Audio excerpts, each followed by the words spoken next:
Hello everyone, welcome back to Asuka method.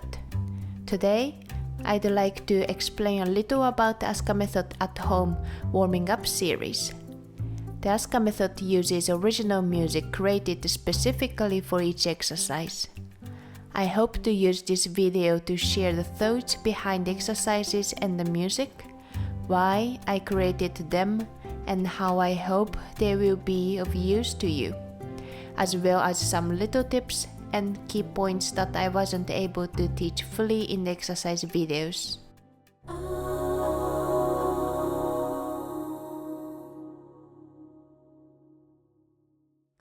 Let's start with Indigo Tree. When practicing the Asuka method exercises, I'd like you to be as mindful as possible not to judge yourself by thinking, I must do this or this isn't right, but rather to focus on what you're feeling right now, on your current state, and on becoming aware of it. The names of the music and exercises in the Asuka method feature plenty of references to nature and colors. If you create your own unique worldview while doing the exercises, imagining what kind of landscape these names might evoke, or what sort of place would feel most comfortable, you will find it enjoyable to experience changes such as your body moving more comfortably than usual.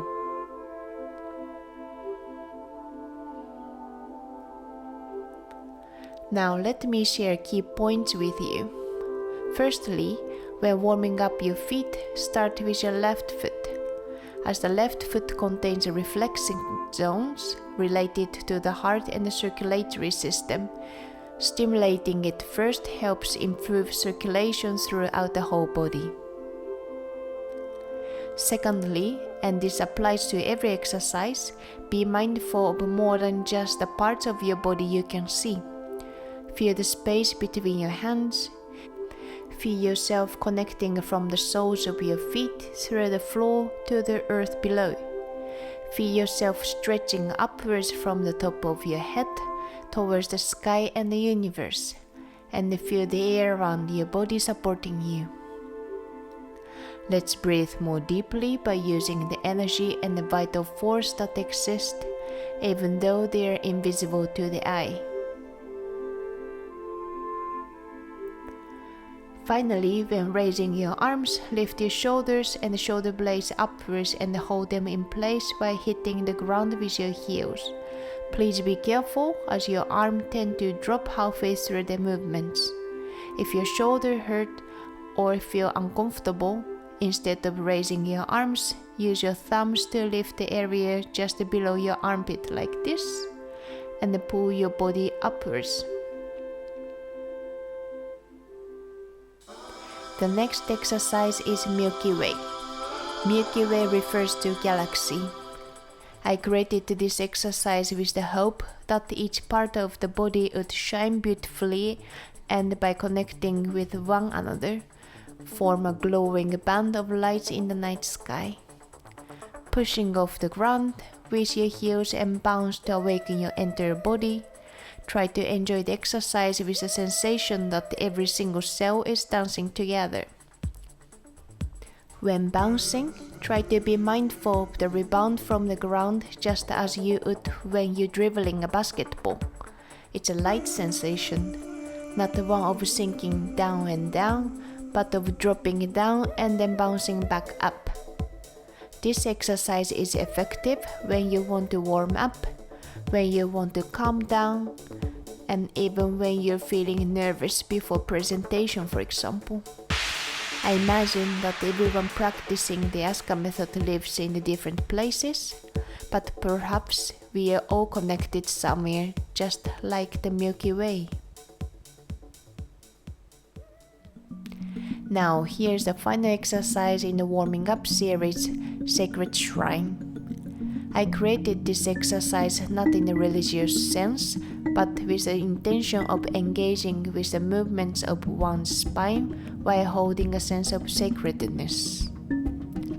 I believe the spine in particular is a part of the body where even the slightest change can have a significant impact on the whole body.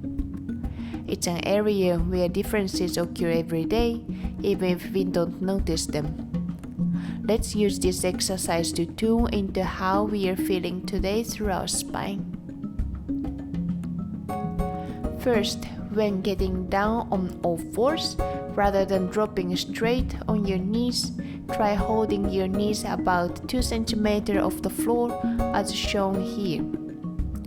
If you can manage it, try curving and arching your spine while in this position. You should be able to feel your lower stomach engaged, your hands pressing into the floor, and your armpits lifted. As you do the exercise, your shoulders tend to hang, so please do remember to keep them lifted. I'm demonstrating neutral movements in the videos, but if you feel like it, please experiment with the movements a little.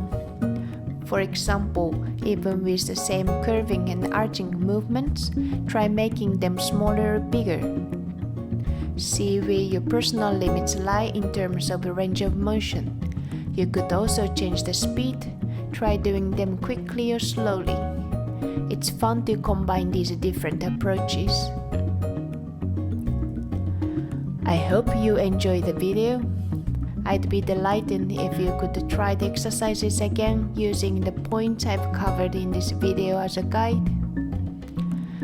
In the next video, I'd like to explain a whale and rooted bird from the Foundation series. See you in the next video.